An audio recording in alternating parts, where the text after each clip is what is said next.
स्वागत है आप सभी का आपके अपने इस यूट्यूब चैनल पर। आज के इस वीडियो में हम बात करेंगे छत्तीसगढ़ पुलिस भर्ती 2023 के बारे में। ठीक है, 6000 पदों पर नई भर्ती आपकी निकल कर आई है। इसके बारे में पूरी जानकारी हम इस वीडियो में देखेंगे। जिलेवार पद की जानकारी, योग्यता, चयन प्रक्रिया क्या है, आयु सीमा क्या होगी, पाठ्यक्रम क्या रहेगा, वेतनमान क्या रहेगा और जितनी भी पीडीएफ में महत्वपूर्ण जानकारियाँ होंगी सारी जानकारियाँ मैं आपको इस वीडियो में दूंगा। वीडियो शुरू से अंत तक आप ध्यान से देखिए, सारी जानकारी आपको अच्छे से समझ में आ जाएगी। साथ में इसके पीडीएफ के लिए आप टेलीग्राम ग्रुप में ज्वाइन हो सकते हैं। टेलीग्राम ग्रुप का लिंक डिस्क्रिप्शन बॉक्स में मिल जाएगा। उसमें जो है हर भर्ती का आपको नोटिफिकेशन जो है मिल जाता है वीडियो बनाने से पहले। ठीक, और जिसकी मतलब ज़्यादा आवश्यकता होती है, लगता है मुझे, उसका वीडियो मैं बना पाता हूँ, क्योंकि अभी बिजी शेड्यूल होने के कारण मैं उतना वीडियो नहीं बना पा रहा हूँ। ठीक ना, बाकी लेकिन जो है आपकी भर्तियों की जानकारी आपको टेलीग्राम ग्रुप में मिल जाती है, तो हाँ आप ज्वाइन हो सकते हैं। डिस्क्रिप्शन बॉक्स में उसका लिंक मिल जाएगा। चलिए वीडियो यहीं से शुरू करते हैं। एक जानकारी मैं पहले से इस वीडियो में दे देना चाहता हूँ आपको, सिलेबस की जो है डिटेल से जानकारी। सिलेबस व जो है चयन प्रक्रिया में शारीरिक दक्षता परीक्षा व शारीरिक नाप जोख है, उसकी डिटेल से जानकारी मैं आपको एक अलग वीडियो से प्रोवाइड कर दूंगा। उसमें मैं आपको बताऊंगा कि जो है शारीरिक दक्षता परीक्षा है उसमें कितने कितने नंबर के कौन कौन से होंगे और पाठ्यक्रम सिलेबस में क्या होगा। बाकी इसमें हम उसके बारे में थोड़ा थोड़ा जानकारी देखेंगे, क्योंकि विज्ञापन है, ठीक ना, लंबा विज्ञापन है। इसके बारे में डिटेल से वीडियो बनाने पर वीडियो ज़्यादा लंबा हो जाएगा। देखिए, विज्ञापन में हम सबसे पहले बात करते हैं, तो इसके लिए जो है ऑनलाइन आवेदन आपको भराना स्टार्ट कब से होगा, 20/10/2023 मतलब 20 अक्टूबर 2023 से लेकर आप 30 नवंबर 2023 तक फॉर्म भर सकते हैं। ठीक, ऑनलाइन फॉर्म आपको भरना है। सीजी पुलिस की ऑफिशियल वेबसाइट में जाकर फॉर्म भरना है। परीक्षा शुल्क जो है इसका सामान्य वर्ग व पिछड़ा वर्ग के लिए 200 रुपये है और अनुसूचित जाति व जनजाति के लिए 125 रुपये है। चयन हेतु रिक्त पदों की संख्या जो है, ये देखिए जिलेवार पद कितने कितने हैं। ठीक, यहाँ मैं आपको जानकारी बता देना चाहता हूँ। जैसे एग्जाम्पल के लिए रायपुर जिला है, ठीक ना, जिसमें आरक्षक जीडी का मतलब क्या हुआ, जनरल ड्यूटी का मतलब हुआ कांस्टेबल। ठीक ना, तो पुलिस का जो है कांस्टेबल का ये भर्ती है। आरक्षक चालक का मतलब हुआ आपको ड्राइवर। ठीक ना, आरक्षक टेलर, ठीक ना, ये ट्रेड वाला है। तो इस 3 प्रकार के अलग अलग आपके पद निकले हुए हैं। ठीक, इसमें जो है आपको अनारक्षित का मतलब यहाँ हो गया जनरल, अपीव का मतलब हो गया अन्य पिछड़ा वर्ग, ठीक ना, मतलब ओबीसी, और अजा का मतलब अनुसूचित जनजाति मतलब एसटी, और अजा मतलब अनुसूचित जाति मतलब अनुसूचित जाति मतलब एससी। ठीक, इस प्रकार से आपका जो है कैटेगरी वाइज बटा हुआ है। यहाँ टोटल पद आपका है। तो यहाँ देखिए रायपुर में बात करें तो 361 पद अनारक्षित के लिए है, 77 अन्य पिछड़ा वर्ग के लिए, 22 जो है अनुसूचित जनजाति के लिए, और अनुसूचित जाति के लिए जो है 94 पद। टोटल आपके 554 पद निकले हुए हैं। ठीक ना, जीडी के मतलब कांस्टेबल के। इसी प्रकार से जिले वाइज यहाँ पद दिया हुआ है। आप अपने अपने जिले के अनुसार मतलब जिस भी जिले का आप पद देखना चाहें, यहाँ से आप पूरे पद को वीडियो को पॉज करके देख सकते हैं, या फिर आप जो है इसका पीडीएफ आपको टेलीग्राम ग्रुप में मिल जाएगा, वहाँ से भी आप इसके पद की पूरी जानकारी डिटेल से देख सकते हैं। ठीक, हर जिले की यहाँ जानकारी मैं आपको बताऊंगा तो आपको जो है ज़्यादा समय लगेगा, तो आप अपना समय बचा सकते हैं, अपने जिले अनुसार यहाँ से जानकारी देख सकते हैं। चलिए, ये हो गया पदों की संख्या। टोटल आपके बात करें छत्तीसगढ़ में तो लगभग 6000 पद निकले हुए हैं। ठीक, यहाँ आगे साफ साफ यहाँ बताया गया है कि उपरोक्त विज्ञापित पदों के लिए किया जाने वाला चयन जो है माननीय उच्चतम न्यायालय नई दिल्ली के SLPC के अंतिम आदेश के अधीन होगा। ठीक ना, ये जो है इसके अधीन आपका जो है जारी किया गया है। आरक्षण जो है इसमें आरक्षण लागू रहेगा, ये बात आप ध्यान दीजिएगा। ये जो वैकेंसी दिया हुआ है कैटेगरी वाइज मतलब वर्गवार, इसमें आरक्षण नहीं बताया गया है, लेकिन इसमें आरक्षण करने पर वैकेंसी जो है कम हो जाएगा। ठीक ना, जैसे आरक्षित वर्ग के लिए निकलेगा तो जो जनरल कैटेगरी से है उसके लिए जो है वैकेंसी कम हो जाएगा। जैसे आपका जो है 10% जो है एक्स सर्विसमैन के लिए मतलब भूतपूर्व सैनिकों के लिए आरक्षित है, 30% पद आपको जो है महिलाओं के लिए आरक्षित है। और इसी प्रकार से आपका जो है नगर सैनिक व होमगार्ड हैं उनके लिए भी कुछ पद आरक्षित रहेंगे। तो इस प्रकार से आपका जो है 50% पद लगभग आपके जो है आरक्षित कैटेगरी में आ जाएंगे। एग्जाम्पल के लिए जिसमें 50 पद जनरल का है उसमें 25 पद आरक्षित कैटेगरी में आ जाएंगे। कैसे आपको जो है उसमें 10% पद जो है मतलब 5 पद भूतपूर्व सैनिक के लिए हो जाएगा। 30% पद में केवल महिलाएं भर सकेंगी, पुरुष नहीं जा सकते उसमें। ठीक ना, तो इस प्रकार से आपके जो है पद थोड़े से कम हो जाएंगे। आगे हम वेतनमान की बात करते हैं कि वेतन आपका क्या रहेगा वैकेंसी आपको ज्वाइन होने पर। ठीक, तो वेतन आपका जो है वेतन मैट्रिक्स लेवल 4 के तहत दिया जाएगा, जिसका प्रारंभिक वेतन जो है 19,500 रुपये होगा। मतलब बेसिक पे आपका जो है 19,500 रहेगा। इसमें आपको अन्य भत्ते भी दे होंगे। एग्जाम्पल के लिए DA HRA ये सभी आपके जो है महंगाई भत्ता वगैरह दे होगा। तो आपका जो है आप शुरू में मान के चलें कि आपका वेतन लगभग जो है 26-27 हज़ार के आसपास आपका जो है कट के आपका कटने के बाद आपका वेतन जो है 26 से 27 हज़ार के आसपास आएगा। उसके बाद आयु सीमा की बात करें तो आयु सीमा जो है 1 जनवरी 2023 से आपकी आयु की गणना की जाएगी। ध्यान दीजिएगा 1 जनवरी 2023 से। और आयु जो है आपको 18 वर्ष से कम और 28 वर्ष से अधिक आपका नहीं होना चाहिए, यदि आप सामान्य कैटेगरी से हैं, मतलब सामान्य वर्ग से हैं। बाकी यदि आप ST SC व OBC हैं तो आप 5 वर्ष ज़्यादा हैं फिर भी आप फॉर्म भर सकते हैं, मतलब 28 5 33 साल के हैं फिर भी आप फॉर्म भर सकते हैं।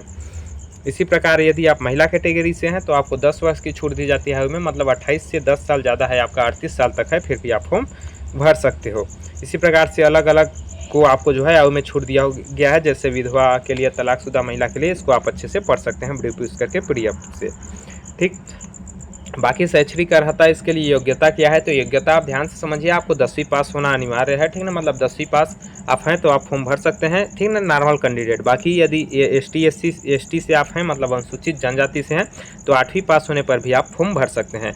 और नक्सल प्रभावित जो क्षेत्रों से है वो 5वीं पास हैं फिर भी आपके फॉर्म भर सकते हैं। ठीक ना, और आरक्षक जो चालक पद है उसके लिए आपको जो है लाइसेंस होना अनिवार्य है। और आरक्षक ट्रेड में जो है संबंधित ट्रेड में आपको दक्षता होना चाहिए। इस प्रकार से आपका जो है योग्यता रखा गया है। बाकी शारीरिक अर्हता हम बात करें तो सबसे पहले आपका जो है शारीरिक नाप जोख होगा। ठीक ना, नाप जोख में क्या होगा, आपका जो है सामान्य जाति, अनुसूचित जाति व अन्य पिछड़ा वर्ग। ठीक है, मतलब इन 3 कैटेगरी के लिए, मतलब जनरल जो है OBC व SC के लिए आपको ऊंचाई जो है 168 सेंटीमीटर आपका ऊंचाई होना चाहिए। सीना जो है 81 सेंटीमीटर बिना फुलाए होना चाहिए और फुलाने के बाद 86 सेंटीमीटर होना चाहिए। और सीने का फुलाव कम से कम 5 सेंटीमीटर आपका होना चाहिए, ये अनिवार्य है। बाकी महिला अभ्यर्थियों के लिए जो है 158 सेंटीमीटर ऊंचाई होनी चाहिए। बाकी यदि आप ST कैटेगरी से हैं तो आपको 158 सेंटीमीटर आपका जो है हाइट होना चाहिए। और सीने का फुलाव 76 सेंटीमीटर, मतलब सीना 76 सेंटीमीटर होना चाहिए और सीने का फुलाव जो है फुलाकर 5 सेंटीमीटर बढ़कर 81 कम से कम होना चाहिए। महिला अभ्यर्थी के लिए भी 158 ही है।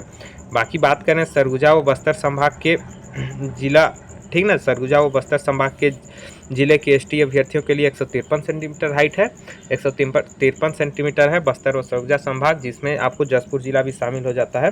ठीक ना, तो यहाँ के ST अभ्यर्थियों का 153 सेंटीमीटर हाइट है फिर भी फॉर्म भर सकते हैं। और सीना जो है 76 चाहिए, फुलाकर आपका 81 होना चाहिए। और महिलाओं के लिए 153, महिलाओं के लिए भी। बाकी यहाँ ध्यान से देख सकते हैं सीने का फुलाव जो है महिला अभ्यर्थियों से नहीं लिया जाएगा, महिला अभ्यर्थियों को जो है इसमें छूट दी जाएगी। बाकी एक बात आप ध्यान दीजिएगा, आपका सीना चाहे 90 सेंटीमीटर आ जाए लेकिन 5 सेंटीमीटर आपका सीने का फुलाव आवश्यक है। यदि आपका सीना नहीं फुला पाते हो तो आपको जो है डिस्क्वालीफाई कर दिया जाएगा। ठीक, बाकी आपका सीना कितना हो, फुलाव होना जरूरी है, मतलब फुलाने आना जरूरी है। साथ में यदि हम बात करें तो अभ्यर्थी को शारीरिक रूप से जो है दिव्यांग नहीं होना चाहिए, मतलब हैंडीकेप नहीं होना चाहिए, नोकनी नहीं होना चाहिए, फ्लैट फुट नहीं होना चाहिए। ये सब शारीरिक दक्षता परीक्षा पुलिस में मांगा जाता है। सब आप YouTube में भी सर्च करके देख सकते हो, फ्लैट फुट क्या होता है, नोकनी क्या होता है। ठीक ना, ये सब आप देख सकते हो। बाकी आपको चश्मा लगा हुआ है फिर भी आपको चलेगा, ठीक, कोई दिक्कत नहीं है।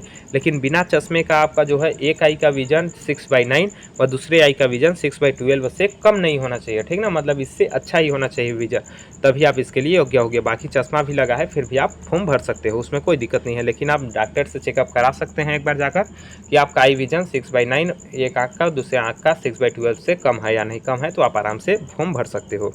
आगे चयन प्रक्रिया की बात करें, चयन प्रक्रिया आपकी जो है 2 चरणों में होगी। ठीक ना, पहले में आपको जो होगा GD के लिए, ठीक ना, मतलब कांस्टेबल के लिए अभ्यर्थियों के लिए पहले दस्तावेजों की जांच होगी, शारीरिक नापजोख होगी, शारीरिक दस्ता परीक्षा होगी। ठीक ना, तो शारीरिक नापजोख होने के बाद जैसा कि ऊपर बताया गया था, उसके बाद शारीरिक दस्ता परीक्षा होगी, जिसमें आपको जो है लंबी कूद होगा, ऊंची कूद होगा, गोला फेंक होगा, 100 मीटर दौड़ होगा, 800 मीटर दौड़ होगा, जो कि 100 अंक का होगा। ठीक ना, इसमें अलग अलग अंक बांटे रहेंगे। इस अंक के बारे में विस्तार से जानकारी और किसके लिए आपको कितना समय दिया जाएगा, एग्जाम्पल के लिए 100 मीटर दौड़ के लिए, 800 मीटर दौड़ के लिए कितना समय दिया जाएगा, इसके बारे में डिटेल से जानकारी आपको जो है अगले वीडियो में मैं प्रोवाइड कर दूंगा और उसमें सिलेबस के बारे में भी जानकारी दूंगा। ठीक, तो शारीरिक जो है दस्ता परीक्षा और सिलेबस के बारे में एक अलग से वीडियो बना दूंगा, वो क्योंकि इसी में ऐड करूंगा तो बहुत लंबा वीडियो हो जाएगा। ठीक, तो आप इसको शॉर्ट में समझ लीजिए। 100 अंक का आपका जो है शारीरिक दस्ता परीक्षा होगा। उसी प्रकार आरक्षक जो है चालक व ट्रेड के लिए दस्तावेज की जांच जो है शारीरिक नापजोख और शारीरिक दस्ता परीक्षा में चालक व ट्रेड के लिए क्या होगा 1500 मीटर की दौड़ होगी और महिला अभ्यर्थियों के लिए 800 मीटर की दौड़ होगी और लिखित परीक्षा होगी 100 अंक की, ठीक ना। साथ में ट्रेड टेस्ट होगा आपका 25 नंबर का और इसमें भी कांस्टेबल वाले में भी जो है लिखित परीक्षा होगी 100 नंबर की शारीरिक नाप जो शारीरिक दस्ता परीक्षा व 100 नंबर की लिखित परीक्षा होगी, टोटल 200 नंबर की होगी, जिसमें पाठ्यक्रम में सिलेबस में आपका लिखित में आएगा सामान्य ज्ञान और गणित आएगा और रीजनिंग आएगा, जिसको बुद्धि क्षमता बोला गया है, विश्लेषण क्षमता तथा अंक गणित बोला गया है, ठीक। इस प्रकार से आपके आएंगे। बाकी आपके पास राष्ट्रीय अंतर्राष्ट्रीय में खेलकूद में प्रवृत्ता है, या एनसीसी सर्टिफिकेट है आपके पास, तो आपको जो है 5-5 अंक बोनस दिया जाएगा, ठीक ना। इस प्रकार से आपका जो है होगा पूरी प्रकार की प्रक्रिया। तो इस पीडीएफ में जो भी जानकारियाँ थी मैंने आपको दे दी है, ठीक ना। बाकी आपको जो है सिलेबस का विस्तार से जानकारी मैं एक अलग वीडियो से दे दूंगा, जिसमें शारीरिक दस्ता परीक्षा के बारे में किसमें कितने कितने अंक होंगे, कितने कितने समय दिए जाएंगे और लिखित परीक्षा में क्या क्या सिलेबस में आपका जो है टॉपिक क्या क्या रहेगा, उसके बारे में डिटेल से जानकारी मैं दे दूंगा और बात कर लूँगा आपके पास, ठीक। साथ में इसके अलावा भी कई सारी भर्तियाँ अभी आपको जो है अभी आपको पता है 1-2 दिन में जो है आचार संहिता लगने वाला है, इसीलिए आपका जो है अभी बहुत सारी भर्तियां गवर्नमेंट निकालेगी, उसके बाद, ठीक ना, आचार संहिता के बाद नहीं निकाल सकती, इसीलिए तो आपका जो है लैब टेक्नीशियन का जो है पद आया हुआ है, ठीक ना। लैब टेक्नीशियन का, प्रयोगशाला परिचारक का पद आया हुआ है, हॉस्टल वार्डन का पद आएगा। तो इसके बारे में जो है डिटेल नोटिफिकेशन आने के बाद मैं आपको या तो वीडियो के माध्यम से इन्फॉर्म कर दूंगा, समय मिलेगा तो, नहीं तो आपको टेलीग्राम ग्रुप में जो है पीडीएफ मिल जाएगा, आप टेलीग्राम ग्रुप में ज्वाइन होकर सारी जानकारी देख सकते हैं। आशा करता हूँ वीडियो अच्छा लगा होगा तो लाइक कर सकते हैं, चैनल पर नए हैं चैनल को सब्सक्राइब कर सकते हैं। वीडियो देखने के लिए बहुत बहुत धन्यवाद आप सभी का। जल्द मिलेंगे अगले वीडियो में, तब तक के लिए जय हिंद साथियों।